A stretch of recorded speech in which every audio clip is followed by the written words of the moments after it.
March 3rd is apparently the day, and we're going to go over exactly what is going to happen on March 3rd and what you guys need to know, and most importantly, what to expect on this big day. But it is equally as important to not short the like button or short the subscribe button. So without any further ado, let's get into this very complicated yet very simple question. Are we going to squeeze on March 3rd?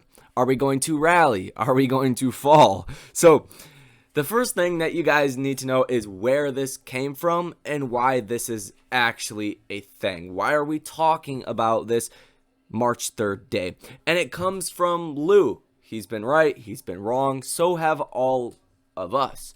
But what's with March 3rd? What is the real significance? And if we take a look at this, but I should start off with what Lewis said. Basically, the short sellers, their transparency rules kick in and the SEC knows everything, so they're basically going to have to get their books right and start to cover. That's a very simplified version of what he has said. So what is going on here? So let's take a look at that. Short sale disclosure reforms. This is on the public proposed rule change site, the agency rule list for fall 2021. And we could see that short sale disclosure reforms is right here. It's proposed rule stage. And if we come over here, that we can see that reopening of comment period for reporting of securities loans. Comments due 30 days after publication in the Federal Register or April 10th, which is 60 days after issuance, whichever is later. You do also have this, which is essentially the same exact thing. Short positions and short activity reporting by institutional investment managers. Notice of proposed amendments to the National Market System Plan governing the consolidated audit trail for purposes of short sale related data collection. Comments are due 30 days after publication in the Federal Register or April 26th, which is 60 days after issuance. Whichever is later, comments receivable are available for this proposal. Now, let's go over this. The one where comments are due by April 26th, and let's give this a quick read. So it says the summary. The Securities and Exchange Commission is proposing a new rule and related from pursuant to the Securities Exchange Act of 1934, including Section 13F2, which was added by Section 929 of the Dodd-Frank Wall Street Reform and Consumer Protection Act. The proposed rule and related form are designed to provide greater transparency through the publication of short sale related data to investors and other market participants. Under the rule, institutional investment managers that meet or exceed a specified reporting threshold would be required to report on a monthly basis using the proposed form specified short position data and short activity for equity positions. In addition, the Commission is proposing a new rule under the Exchange Act to prescribe a new buy-to-cover order marketing requirement and propose to amend the National Market System Plan governing the Consolidated Audit Trail (CAT) created pursuant to the Exchange Act to require reporting of buy-to-cover order marketing information and reliance on the bona fide market-making exemption in the Commission's short sale rules.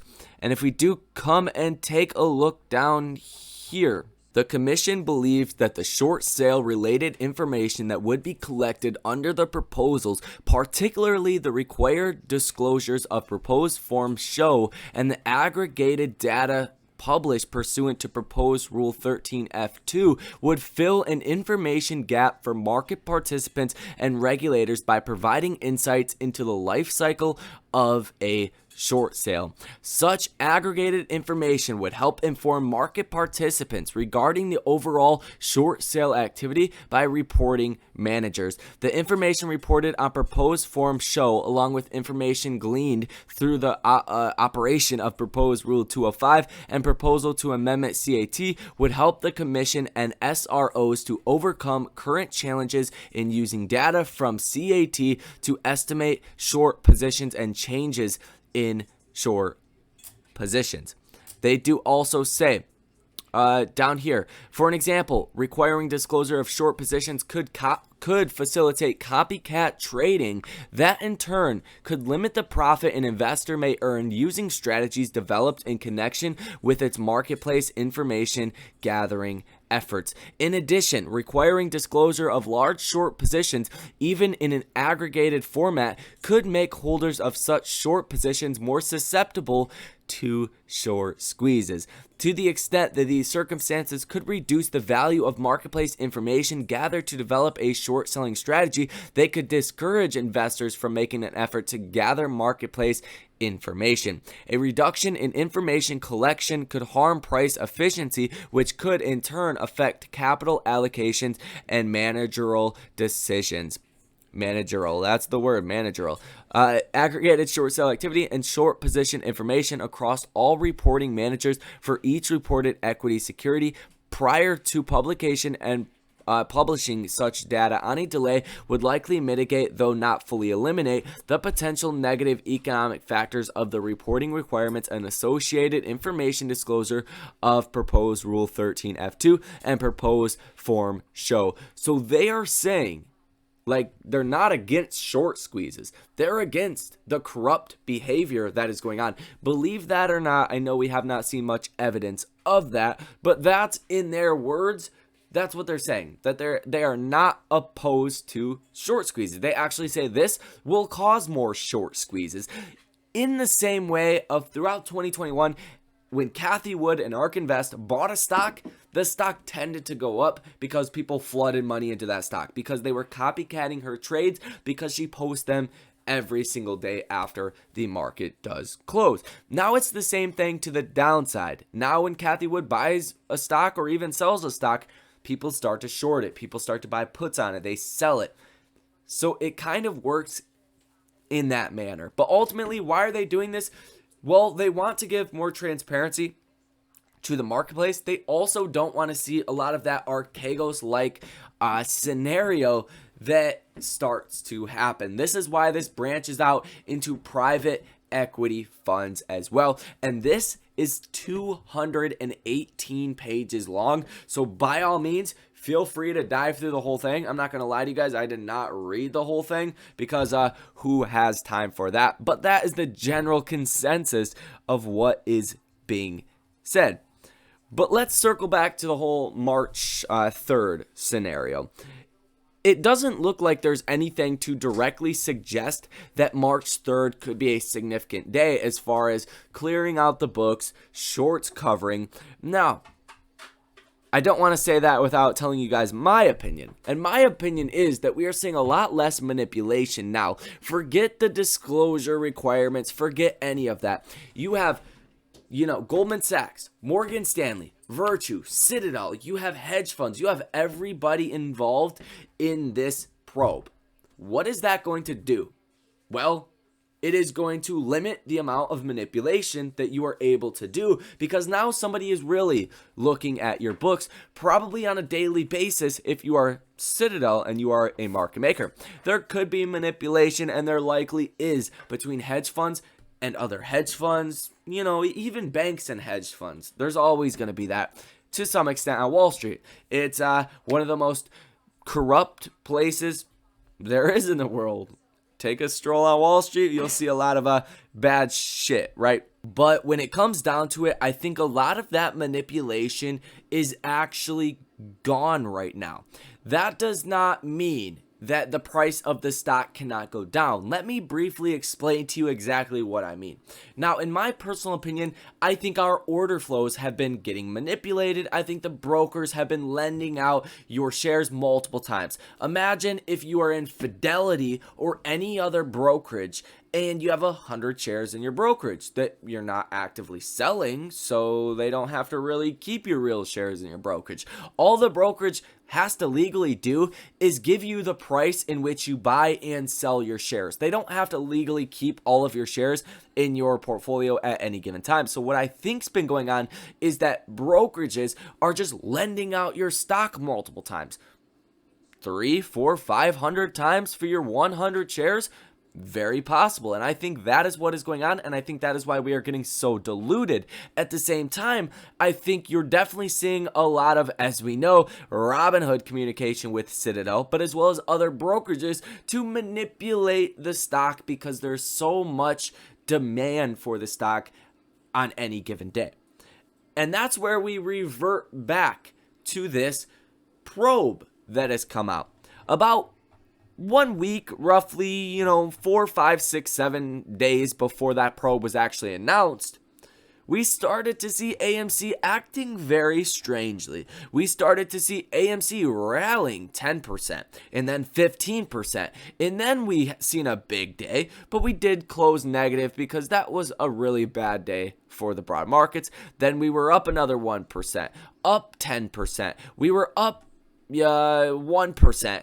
And now we were just up 12%. We're seeing a lot of back and forth, very strong days for AMC in a very turbulent and, a very red market a majority of the days. So I think you're not seeing that same level of manipulation. You're certainly probably still seeing the brokerages lending out your stock multiple times, a lot more that is actually legally, they're legally able to do. But I personally think most of the manipulation has actually stopped on the front of Citadel manipulating our order flows. The last thing you're going to do if you're the richest person in Illinois is keep doing the shit that got you there in the first place. You're not going to risk, you're talking about major prison time here. If you had $100 billion in net worth, I don't even know what Citadel's net worth is, or Ken Griffin, but it's got to be in the hundreds of billions of dollars. He's the richest person in Illinois. The Chicago Board of Exchange for options trading is in Illinois. So I think it's very logical to say, and I don't think it takes a rocket scientist here, that most of the manipulation, at least on Citadel's part, is probably out of the way. So that brings us back to March 3rd.